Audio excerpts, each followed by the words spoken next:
और इस बीच एक बड़ी खबर आपको बता दें, स्वाति मालीवाल पर नवीन जयहिंद ने क्या बोला है। उन्होंने कहा है कि केजरीवाल पर एफआईआर होनी चाहिए।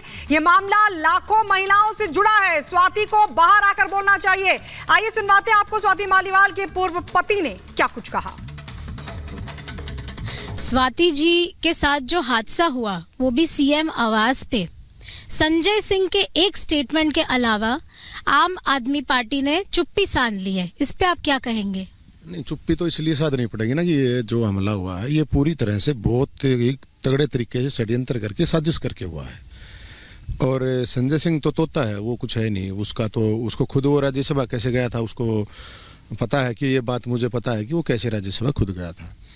मैं उसमें नहीं जाना चाहता। बात है कि ये घटना मुख्यमंत्री जिसको बोलते हैं कि मुख्यमंत्री हाउस में, तो हालांकि ये मानूंगा कि वो गटर हाउस है, वहां पे हुआ है तो उसके जिम्मेदार वही लोग हैं। और जिस आदमी ने ये हरकत करी है उसकी औकात नहीं है ऊंची आवाज में बात करने की भी। ये किसके कहने पे करी है, क्यों करी है, तो ये संजय सिंह को सब पता है। और स्वाति क्योंकि वो अब सामने आ नहीं रही है तो वो डरा रखी है, लेकिन मुझे डाउट है इस बात में कि वो डर सकती नहीं है। तो किसी न किसी ट्रोमा में ही है कि इस तरह की जो घटना हुई है। और मैं तो ये मानता हूँ कि उसकी जान को खतरा है और उसकी सुरक्षा के लिए मुझे लगता है कि दिल्ली पुलिस को, गृह मंत्रालय को सोचना चाहिए। ये कोई छोटा मामला नहीं, बहुत बड़ा मामला है। अभी तक स्वाति मालीवाल जी ने कोई ऑफिशियल कंप्लेन दर्ज नहीं की, जबकि इतना टाइम हो गया है। वो गए थे सिविल लाइंस पुलिस स्टेशन, सुबह गए, फिर उनको बोला था मेडिकल एग्जामिनेशन के लिए जाने के लिए, पर अभी तक कोई ऑफिशियल कंप्लेन दर्ज नहीं हुई। क्या आपको लगता है कि वो कोई प्रेशर में है? आप एक बात आइए, अब आप कोई भी घटना आपके साथ हो जाए और आप हिम्मत करो जाओ, लेकिन ये कितने बड़े सिस्टम, आपको कोई कह दे कि आपको मार ही दिया जाएगा। फिर अगर ऐसा कह दिया हो किसी ने कि बिल्कुल बर्बाद कर दिया जाएगा, तेरा कैरियर भी, तेरी जान भी चली जाएगी, तो हो सकता है कि आदमी के साथ इस तरह की घटना हुई है तुरंत तो उसको टाइम लगता है। महिला है तो आप सोचो ना कि मतलब एक ये मतलब मेंटली कितना बड़ा एक प्रेशर होगा। वैसे नहीं कह रहा मैं कि वो डरी, क्योंकि वो लड़े ही तो उसने बहुत लड़ी हैं, वो डाउट की बात नहीं है, वो मर्दानी है जैसी की रानी है, इसमें कोई शक नहीं। मेरा तो 4 साल पहले तलाक हो गया था, तो मेरा तो कोई उसमें वो इस तरह का वो है नहीं। मेरा पूर्व पत्नी होने के नाते की बात मैं नहीं कर रहा हूँ।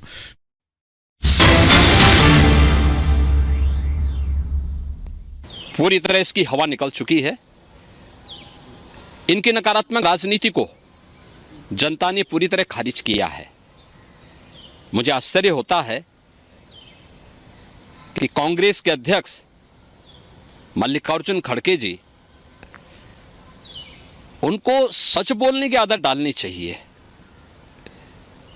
यूपी में तो कांग्रेस का वैसे भी सफाया है, बूढ़ी नहीं खुलने वाली इनकी। और कांग्रेस हो या समाजवादी पार्टी, जिन लोगों ने हमेशा बंटवारे की राजनीति की हो, कांग्रेस का तो इतिहास है, देश को पहले बांटा, फिर जाति, मत और मजहब के आधार पर पूरे देश को बांटा, क्षेत्र और भाषा के आधार पर बांटा। आज फिर उसी प्रकार की विभाजन की राजनीति ये लोग करके देश की पुण्य क्षति करना चाहते हैं। भारत का जागरूक मतदाता 2014 में कांग्रेस से पिंड छुड़ा चुका है। अब कांग्रेस कभी पुनः देश के अंदर सत्ता में नहीं आ सकती है। दूसरा, झूठ बोल करके गुमराह करने की जो राजनीति करते हैं, बाबा साहब भीमराव अंबेडकर का सर्वाधिक अपमान कांग्रेस ने किया। समाजवादी पार्टी की भी जब प्रदेश में सरकार थी, इन्होंने बाबा साहब भीमराव अंबेडकर और उन सामाजिक न्याय के पुरोधाओं का कितना बड़ा अपमान किया था। क्या ये सच नहीं? 2012 में समाजवादी पार्टी के अध्यक्ष,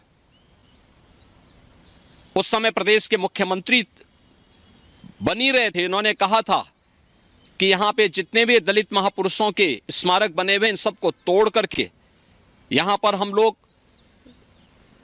कोई दूसरी चीज बनाएंगे।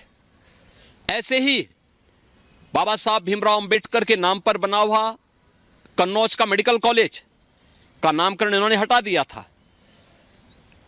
मान्यवर कांसी राम जी के नाम पर बना हुआ मेडिकल कॉलेज का नाम इन्होंने बदल दिया था।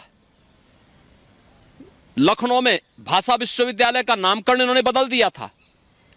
इनका इतिहास तो पहले से ही, इन दोनों का इतिहास भारत के संविधान के खिलाफ आचरण करने, भारत को जाति के नाम पर बंटवारा करने और विभाजन की खाई को इतना बांटो कि बांटो और राज करो का जो कांग्रेस का सिद्धांत रहा है, आज इंडी गठबंधन उसी का अनुसरण कर रहा है। दूसरा, देश की आस्था के साथ भी इसी आधार पर ये लोग खिलवाड़ करते हैं। यही खड़गे जी है ना, जिन्होंने भगवान राम और भगवान शिव को ही लड़ाने का प्रयास किया था। यानी जब जातीय लड़ाई ये लोग नहीं करा पाए और जातीय संघर्ष के आधार पर वर्ग संघर्ष की स्थिति पैदा करने में विफल रहे, तो इन लोगों ने भगवान राम और भगवान शिव के बीच में ही लड़ाई करवाने का प्रयास किया था। ये तो इनकी क्षुद्र मानसिकता है जो इस तरीके से भारत की आस्था के साथ खिलवाड़ कर रहे हैं। ये नया भारत है। आज प्रधानमंत्री मोदी जी के नेतृत्व में पूरा भारत सम्मान, सुरक्षा और सुशासन के जिस नए माहौल में आया है, वह आत्मनिर्भरता और विकसित भारत की संकल्पना को आगे बढ़ा रहा है। विकसित भारत की संकल्पना से बड़ा दुखद है कि जिस विकसित भारत में बिना किसी भेदभाव के हर एक गरीब के जीवन में परिवर्तन होने वाला है, उस विकसित भारत की संकल्पना से कांग्रेस, समाजवादी पार्टी और इंडी गठबंधन के नेताओं को चिढ़ क्यों है?